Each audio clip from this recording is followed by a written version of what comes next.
Hi again, this is Keith with Mr. Quik. I want to talk to you about changing your own filter. A lot of systems, you'll find their filter maybe on the side, maybe on the bottom. This one is actually on top, since it's a downflow. So what you do is you just pull out the filter, simple and easy, pull it out. Take the new filter and you'll see arrows on the filter pointing for airflow direction. This is a downflow, so you'll make sure the arrows are pointing down. Just slide it back in. It's just simply that easy. If you have a question on which filter you got or need, they're going to say it on the filter that's in your cabinet, or actually will say it on the cabinet itself. We want to make sure that we change this at least twice a year.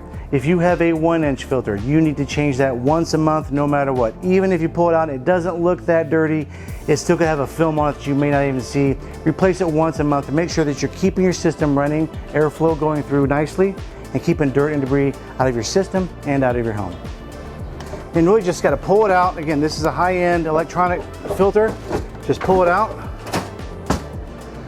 You can see it's got this right here. We would actually clean that off and then actually replace the filter on the bottom. So we're gonna make sure that we do both with this one. Now most filters in your system just have the filter itself and not the electronic part. So just replace that filter and it'll say on your system what size to get. If not, call us, or we'll come out to a pit stop and make sure we change it for you. But this is something you can do on your own if we're not there to do it for you.